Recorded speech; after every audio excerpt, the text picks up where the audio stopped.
Hello student, आपका हमारे YouTube channel पर स्वागत है। दोस्तों, आरपीएससी फर्स्ट ईयर की हिस्ट्री विषय की तैयारी में वर्ल्ड हिस्ट्री में आज हम एक नए टॉपिक का अध्ययन करेंगे, यूरोप में पुनर्जागरण और सुधार आंदोलन। तो देखिए, वर्ल्ड हिस्ट्री में जो सेकंड पेपर है आपका हिस्ट्री विषय से संबंधित, तो उसमें वर्ल्ड हिस्ट्री में एक टॉपिक है यूरोप में पुनर्जागरण और सुधार आंदोलन, उसके बारे में बात करेंगे। क्लास शुरू करने से पहले मैं कहना चाहूँगा कि जो भी स्टूडेंट इस चैनल पर नए, इस चैनल को जरूर सब्सक्राइब करें। और हमने हिस्ट्री की जो है सिलेबस के अकॉर्डिंग कई सारी क्लासेस पहले से ही ले रखी हैं, तो उन क्लासेस को आप ज़रूर देखिए। देखिए, एक ही क्लास में आपका जो टॉपिक है वो अच्छे से कवर हो जाएगा और आपको पढ़ने में भी अच्छा लगेगा। तो चलिए हम बात करते हैं यूरोप में पुनर्जागरण और सुधार आंदोलन। तो आगे हम देखते हैं, सबसे पहले हम समझेंगे कि यूरोप में पुनर्जागरण कैसे हुआ। तो देखिए, पुनर्जागरण शब्द लैटिन भाषा के रेनेसेंसिया से लिया गया है, जिसका अर्थ होता है पुनर्जन्म या पुनः जागृति। तो पुनर्जागरण का जो सामान्य अर्थ है वो ये लगाया जा सकता है, पुनर्जन्म या पुनर्जागृति है, इसका सामान्य अर्थ लगाया जा सकता है। यह एक सांस्कृतिक, बौद्धिक, वैज्ञानिक, कलात्मक आंदोलन था जो 14वीं से 17वीं शताब्दी तक यूरोप में चला था। तो पुनर्जागरण जो आंदोलन है वो कब से कब तक चला था? 14वीं शताब्दी से लेके और 17वीं शताब्दी तक यूरोप में चला था।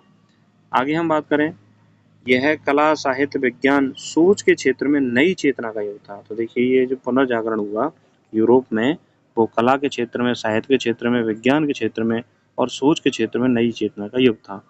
इसका आरंभ 14वीं शताब्दी में इटली से हुआ था। तो यूरोप में पुनर्जागरण कहाँ से शुरू होता है? इटली से हुआ था। 16वीं शताब्दी तक यह संपूर्ण यूरोप में फैल गया। यह मध्य युग से आधुनिक युग की ओर संक्रमण का प्रतीक था। तो यूरोप का जो पुनर्जागरण काल है वो मध्यकालीन इतिहास से और आधुनिक इतिहास के मध्य का समय माना जाता है, संक्रमण का समय माना जाता है कि भाई यहाँ से आधुनिकता की ओर दुनिया ने क्या किया? कदम रखा। आगे हम बात करें कि भाई पुनर्जागरण से पहले यूरोप की स्थिति कैसी थी, यानी मध्यकालीन युग कैसा था। देखिए, पुनर्जागरण नहीं हुआ था तो उससे पहले यूरोप में चर्च की शक्ति सर्वोच्च थी। चर्च की शक्ति कैसी थी? सर्वोच्च थी। वैज्ञानिक विचारों का दमन किया जाता था, यानी जो भी वैज्ञानिक विचारों के बारे में बात करता था उन लोगों को क्या कर दिया जाता था? मार दिया जाता था। साहित्य, कला और संस्कृति पर धार्मिक नियंत्रण था, यानी धर्म के आधार पर ही साहित्य थे, धर्म के आधार पर कला थी और धर्म के आधार पर ही सांस्कृतिक कार्यक्रम होते थे। समाज सामंती व्यवस्था से बंधा हुआ था, यानी कि सामंतों ने समाज को क्या कर रखा था? बांध रखा था। सामंत राज करते थे और मजदूर वर्ग है, किसान है, वो क्या थे? अत्यंत दुखी थे। तो पुनर्जागरण से पहले यूरोप की स्थिति कैसी थी? चर्च की शक्ति सर्वोच्च थी, वैज्ञानिक विचारों का दमन किया जाता था, साहित्य, कला और संस्कृति पर धार्मिक नियंत्रण था, समाज सामंती व्यवस्था से बंधा हुआ था। आगे हम बात करें पुनर्जागरण की शुरुआत और केंद्र। देखिए, पुनर्जागरण कहाँ से शुरू होता है? इटली से शुरू हुआ था और विशेष रूप से फ्लोरेंस, वेनिस और रोम में शुरू हुआ था। तो कहाँ से? फ्लोरेंस से, वेनिस में और रोम में ये क्या होता है? पुनर्जागरण शुरू होता है 14वीं शताब्दी में। ये पूछा जा सकता है आपसे कि यूरोप में पुनर्जागरण कब शुरू होता है? तो यूरोप में पुनर्जागरण जो है वो 14वीं शताब्दी में शुरू होता है। और कहाँ पर? फ्लोरेंस, वेनिस और रोम में। इटली में व्यापारिक समृद्धि, स्वतंत्र नगर राज्य और प्राचीन रोमन संस्कृति का प्रभाव मौजूद था, तो उसके कारण से पुनर्जागरण क्या हुआ? शुरू हुआ। पुनर्जागरण के प्रमुख कारण क्या थे? देखिए, कॉन्स्टेंटिनोपल का पतन, यानी 1453 में कॉन्स्टेंटिनोपल का पतन हुआ। तुर्कों द्वारा बीजान्टिन साम्राज्य के पतन के बाद वहां के विद्वान इटली आए और रोमन ग्रंथों को साथ लाए। तो तुर्कों द्वारा जो बीजान्टिन साम्राज्य उसका पतन कर दिया जाता है और वहाँ के विद्वान जो हैं, तुर्की विद्वान इटली आते हैं और रोमन, यूनानी और रोमन ग्रंथों को अपने साथ लेके आते हैं। दूसरा प्रमुख कारण था क्रूसेड का युद्ध। देखिए, यूरोपीय लोग एशिया के संपर्क में आए और वहाँ के ज्ञान, विज्ञान और व्यापारिक पद्धतियों से क्या हुए? प्रेरित होते हैं। तो यूरोप के लोग जो हैं वो एशिया के संपर्क में आते हैं और एशिया के ज्ञान, विज्ञान और व्यापारिक पद्धतियों से क्या होते हैं? वो प्रेरित होते हैं। तो उसके कारण भी क्या आता है? पुनर्जागरण आता है। तीसरा था मुद्रण कला, प्रिंटिंग प्रेस। गुटेनबर्ग में मुद्रण कला का क्या होता है? विस्तार होता है, आविष्कार होता है। ज्ञान के प्रचार प्रसार में क्रांति होती है, ग्रंथों की प्रतियां बनाना आसान हो जाता है। तो अब जब ग्रंथ जो हैं उनकी कॉपी बनना आसान हो गया, तो जो ग्रंथ थे उनको एक स्थान से दूसरे स्थान पर भेजा जा सकता था, तो ज्ञान का प्रचार प्रसार हुआ, उसके कारण पुनर्जागरण हुआ। धनिक वर्ग का संरक्षण, मेडिसी जैसे परिवारों ने विद्वानों, चित्रकारों, मूर्तिकारों को प्रोत्साहन दिया। तो जो पैसे वाले लोग थे, उन्होंने विद्वान, चित्रकार और मूर्तिकारों को क्या दिया था? प्रोत्साहन दिया था। तो धनिक वर्ग के संरक्षण के कारण भी पुनर्जागरण शुरू हुआ। और हम बात करें मानवतावाद, तो देखिए ह्यूमनिज्म के कारण भी पुनर्जागरण शुरू हुआ। यह आंदोलन मनुष्य की क्षमता, तर्क और स्वतंत्र सोच को महत्व देता है। तो पुनर्जागरण में ये में इस बात पर महत्व दिया गया कि मनुष्य जो है वह स्वतंत्र है, स्वतंत्र रूप से सोच सकता है और नए-नए कार्य कर सकता है। मनुष्य अपने भाग्य का निर्माता है, इस भावना को प्रबल किया पुनर्जागरण ने। तो पुनर्जागरण जो है वो मनुष्य की शक्ति और सामर्थ्य का प्रतीक है। अगला है सामंती व्यवस्था का क्षरण। देखिए मैं अभी-अभी बता रहा था कि भाई मध्यकालीन युग में सामंत जो थे वो किसानों पर, मजदूरों पर क्या करते थे? राज करते थे। तो सामंती व्यवस्था क्या हुई? टूटने लगी, तो उसके कारण भी पुनर्जागरण आया। और विश्वविद्यालयों की स्थापना, मानवतावादी शिक्षा का प्रसार होता है और उस मानवतावादी शिक्षा से स्वतंत्र सोच का विकास होता है और स्वतंत्र सोच से पुनर्जागरण यूरोप में शुरू होता है, इटली से। पुनर्जागरण की विशेषताएं क्या हैं? देखिए पुनर्जागरण की विशेषता है, सबसे पहली विशेषता है मानवतावाद।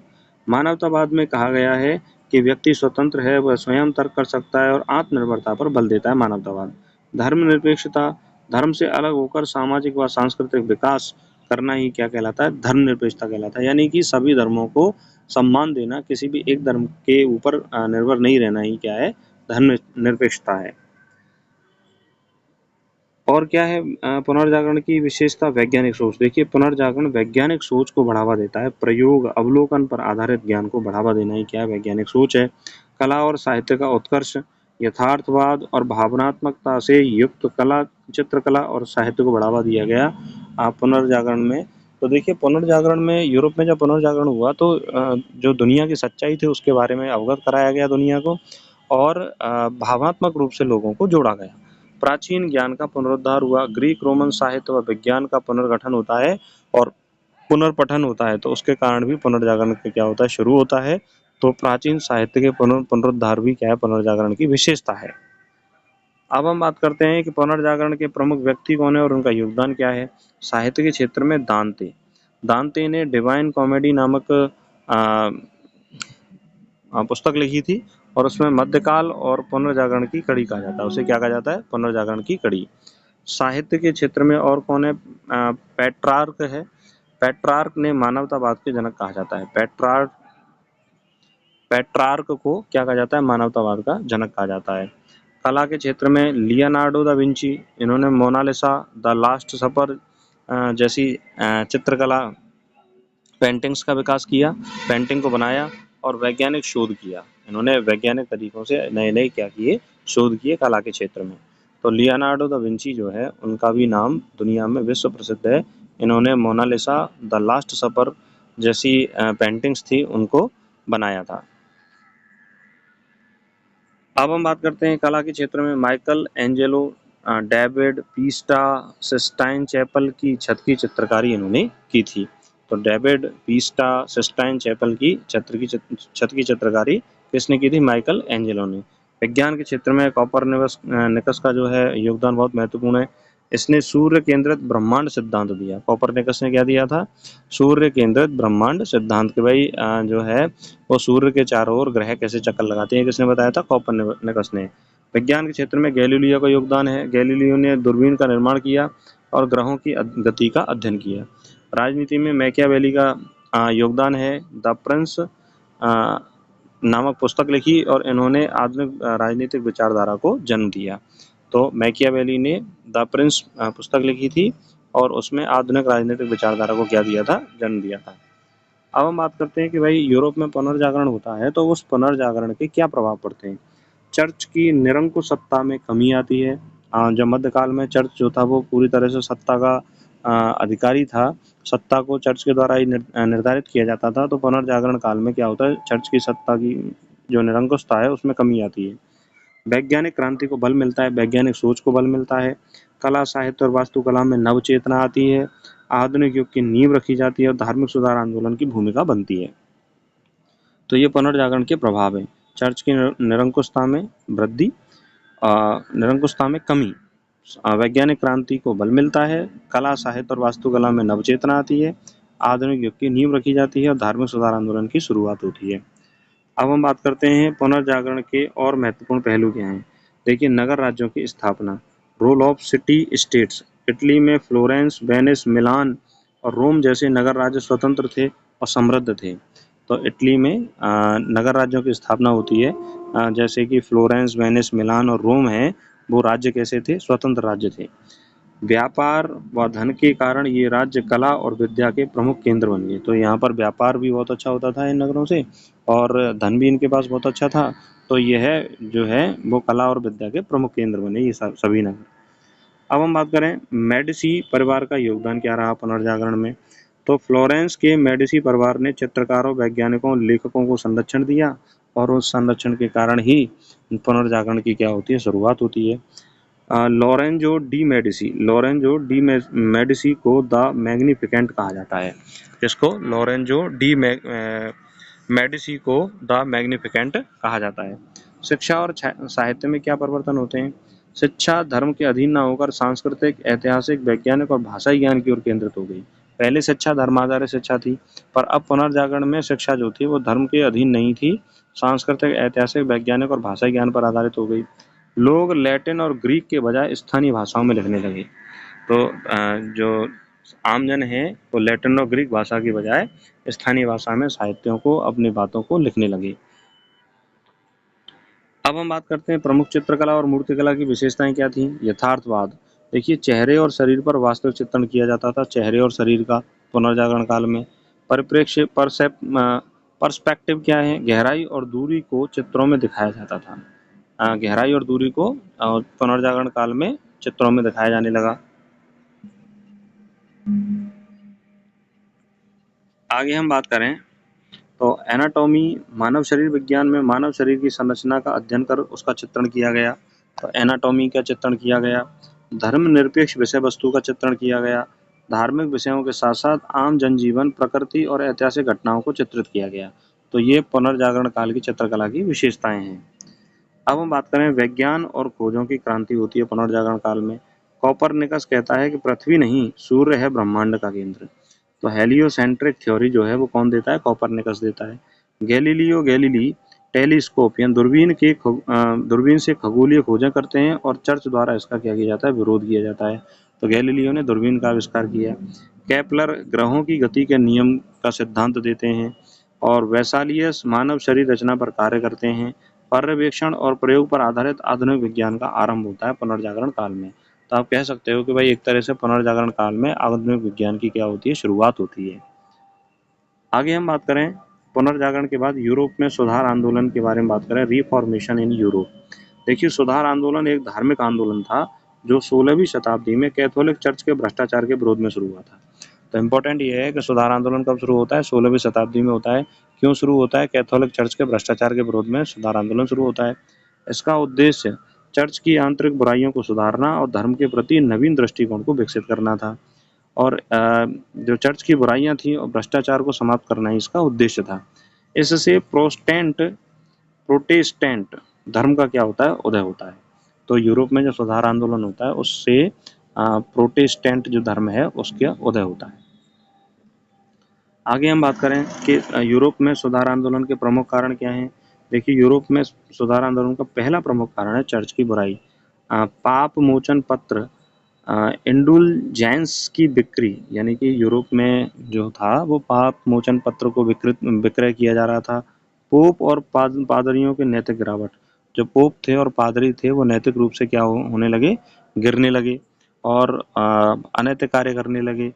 चर्च का असीम धन और शक्ति होना, यानी चर्च के पास सबसे ज़्यादा धन था और उनके द्वारा ही सत्ता को क्या किया जाता? चलाया जा रहा था।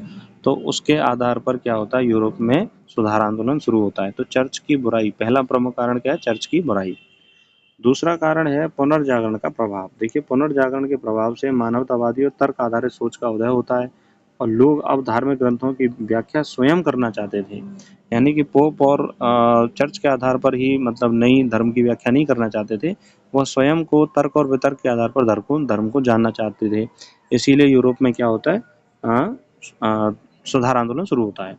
मुद्रण कला का योगदान। देखिए, सुधारक लेखकों के विचार तीव्र गति से फैलने लगे, क्योंकि प्रिंटिंग जो प्रेस थी उसका आविष्कार हो चुका था, उससे किताबें जो थी वो छपती जा रही थी, तो उन किताबों की बिक्री के माध्यम से उनके विचार जो है वो एक जगह से दूसरी जगह फैलने लगे। राजनीतिक परिवर्तन, कई राजा और सामंत पोप की सत्ता से मुक्ति चाहते थे, यानी कई राजा और सामंत ये चाहते थे कि भाई पोप जो हमारे ऊपर हुक्म चलाते हैं, ऑर्डर देते हैं, इनसे हमें मुक्ति चाहिए। धार्मिक ग्रंथों का स्थानीय भाषा में अनुवाद हुआ, तो उसके कारण भी सुधार आंदोलन क्या होता है, शुरू होता है।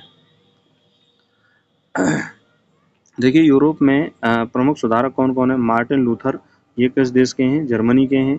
1517 में 95 थीसिस प्रकाशित की। प्रोटेस्टेंट आंदोलन की इन्होंने शुरुआत की, तो मार्टिन लूथर ने प्रोटेस्टेंट आंदोलन की शुरुआत की थी। जॉन कैल्विन, ये कहाँ के हैं? फ्रांस के हैं। प्रिडेस्टिनेशन सिद्धांत इन्होंने दिया और जिनेवा में धार्मिक सुधार किया। जिनेवा में धार्मिक सुधार किया। हेनरी अष्टम इंग्लैंड के हैं। इंग्लैंड का चर्च पोप से अलग कर दिया। एक्ट ऑफ सुप्रीमेसी लाए 1534 में। तो इंग्लैंड का जो चर्च था वो पोप के अधिकार से क्या कर दिया, इन्होंने स्वतंत्र कर दिया। आगे हम बात करें सुधार आंदोलन का क्या प्रभाव पड़ा। यूरोप में प्रोटेस्टेंट धर्म का उदय हुआ। कैथोलिक सुधार आंदोलन, काउंटर रिफॉर्मेशन शुरू हुआ। शिक्षा, पुस्तकें और तर्क की स्वतंत्रता को बल दिया गया। यूरोप धार्मिक दृष्टि से विभाजित हुआ, कैथोलिक बनाम प्रोटेस्टेंट। और चर्च की शक्ति में गिरावट आती है, राजनीतिक सत्ता का विकास होता है, और राजा की सत्ता चर्च से अधिक हो गई। यानी जहाँ पर पहले चर्च की सत्ता अधिक थी, अब राजा की सत्ता क्या हो गई, चर्च से अधिक हो गई। ये सुधारात्मक आंदोलन का प्रभाव पड़ता है। अब हम बात करते हैं इसकी धार्मिक पृष्ठभूमि के बारे में। मध्यकाल में कैथोलिक चर्च अत्यंत शक्तिशाली था। पोप की शक्ति राजा से भी अधिक मानी जाती थी। चर्च द्वारा धार्मिक कर, जमीनों पर कब्जा तथा पाप मोचन पत्रों की बिक्री जैसी बुराइयां सामान्य हो चुकी थी। आमजन में रोष और विद्वानों में असहमति जन्म लेने लगी, जिसके कारण क्या हुआ, सुधार आंदोलन शुरू हुआ और उससे उसके प्रभाव जो हैं वो आने लगे।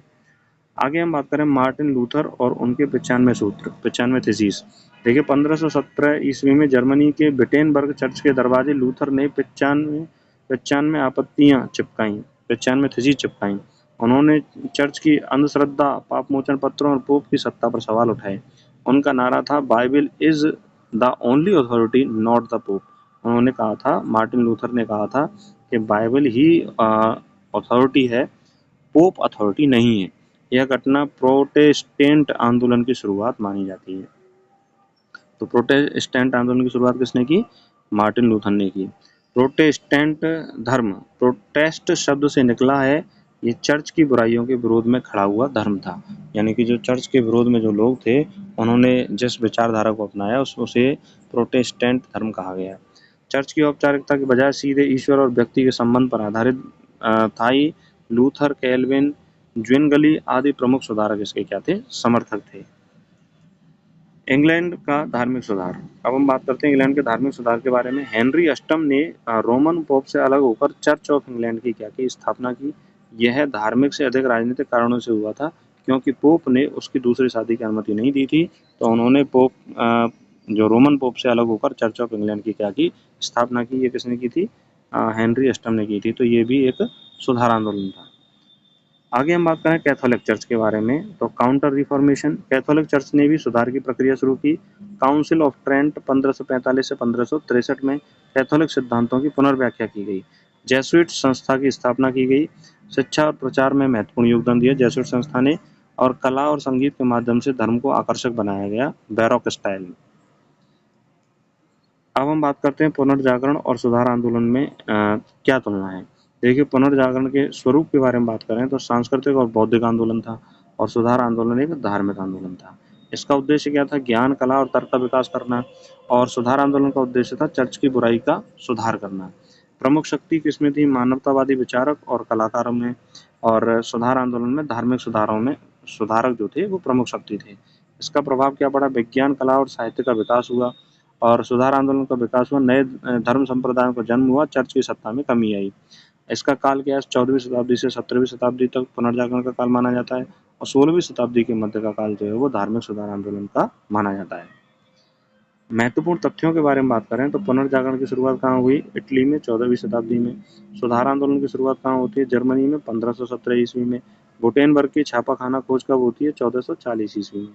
लूथर की 95 थीसिस कब आती हैं? 1517 ईस्वी में।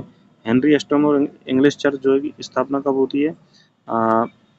हेनरी अष्टम ने इंग्लिश चर्च की स्थापना की थी 1534 में, और काउंसिल ऑफ ट्रेंट कब आता है 1545 से 1563 में, जिसमें कैथोलिक जो धर्म था उसकी दोबारा से व्याख्या की जाती है।